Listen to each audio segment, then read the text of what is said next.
Sabe, no mundo da programação, a gente está acostumado a ver linguagens novas surgindo e sumindo o tempo todo. É um ciclo sem fim. Mas, e se eu dissesse que uma das tecnologias mais críticas para a ciência e engenharia hoje em dia tem quase 70 anos?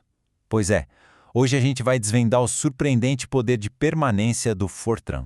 Para a gente ter uma ideia, o Fortran nasceu lá nos anos 50. Pensa só, a era dos computadores que ocupavam uma sala inteira, que usavam cartões perfurados. Se a gente comparar com linguagens como Python ou JavaScript, ele é literalmente um dinossauro.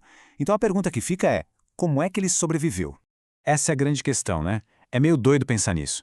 Como é que uma tecnologia da época dos tubos de vácuo ainda é a espinha dorsal de coisas supermodernas como previsão do tempo e projetos de engenharia complexos? É um paradoxo fascinante, e é exatamente isso que a gente vai investigar agora. E a resposta começa bem aqui. O Fortran foi projetado com um objetivo muito, mas muito específico: ser absurdamente rápido em matemática. Pensa nele não como um canivete suíço que faz de tudo um pouco, mas sim como um bisturi de precisão, feito para simulações complexas onde cada milissegundo faz uma diferença enorme. Para a gente entender de verdade o Fortran, a gente precisa começar pelo conceito mais básico de organização dele: as subrrotinas. É aqui que a gente começa a ver a ideia de modularidade, de reutilizar o código. A ideia, cara, é genial de tão simples. Em vez de ficar escrevendo o mesmo pedaço de código várias e várias vezes, você cria uma espécie de receita para uma tarefa. Tipo, somar dois números. E aí, toda vez que precisar fazer aquilo, é só chamar a receita. Simples assim. E olha só, aqui a gente vê isso na prática. Temos uma subrrotina chamada soma. A única missão dela? Receber dois números, que ela chama de x e y, somar os dois e mostrar o resultado. É um bloco de construção, pequeno, eficiente e, o mais importante de tudo, totalmente reutilizável. Então, lá no programa principal, quando você precisar fazer uma soma, não precisa escrever a lógica toda de novo. É só usar o comando call soma e passar os números que você quer. Isso deixa os programas muito mais organizados, muito mais fáceis de dar manutenção. O Fortran também te dá um controle bem preciso sobre como os dados fluem.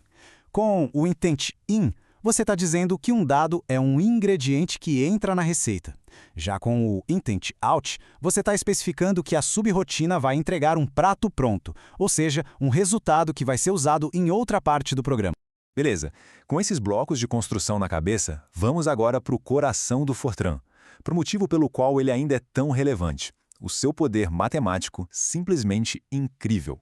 O lance todo é o seguinte: o Fortran não tenta ser bom em tudo.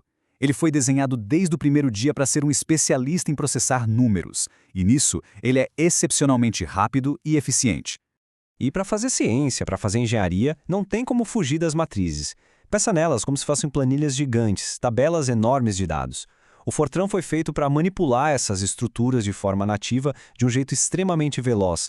Então, como é que se soma duas matrizes gigantes? O Fortran faz isso de um jeito metódico e incrivelmente rápido. Imagina dois ponteirinhos se movendo ao mesmo tempo sobre as grades. Ele vai linha por linha e dentro de cada linha, coluna por coluna, somando os números que estão na mesma posição e guardando o resultado numa matriz nova. É esse processo sistemático que o torna tão eficiente para esse tipo de tarefa. Ok, a gente já viu os blocos de construção e o superpoder dele. Mas, e na prática? Vamos ver como tudo isso se junta para resolver um problema do mundo real. Pensa numa tarefa super comum em qualquer área que lida com dados. Pegar um monte de informação e selecionar só aquilo que interessa. Vamos ver como o Fortran se sai nisso. Olha aí nosso ponto de partida. Um arquivo de texto bem simples, com nomes e idades. O nosso objetivo aqui é criar um arquivo novo, mas só com as pessoas que são maiores de idade. E a lógica por trás disso que mostra a força do Fortran, sabe? Não tem meio termo, não tem ambiguidade. É uma sequência de comandos bem direta. Abre o arquivo, lê uma linha, checa uma condição, se for verdade escreve no outro arquivo e repete. É essa simplicidade que permite que o compilador otimize o código ao máximo para lidar com arquivos de dados gigantescos. E tá aí, o resultado. O programa processou os dados e gerou um arquivo novo só com as informações que passavam no nosso filtro. O Pedro, que tinha 16 anos, ficou de fora. Exatamente como a gente queria. E tudo isso nos traz de volta para aquela pergunta lá do começo, né? Depois de ver como ele funciona por dentro, a gente finalmente consegue entender por que o Fortran se recusa a ser aposentado. O segredo para essa vida longa toda se apoia em 3 pilares. Primeiro, a velocidade pura, otimizada para cálculo numérico. Segundo, a especialização em matrizes, que é a estrutura de dados fundamental da ciência. E terceiro, claro, o imenso legado. São décadas de código científico que foi testado, validado e que funciona. Reescrever tudo isso seria não só caríssimo, mas também muito arriscado. E essa frase aqui, olha, ela resume tudo perfeitamente. Em campos onde um erro de cálculo pode ter consequências seríssimas, onde uma simulação leva semanas para rodar, a estabilidade e a velocidade de uma ferramenta testada pelo tempo valem muito mais do que o brilho de qualquer novidade.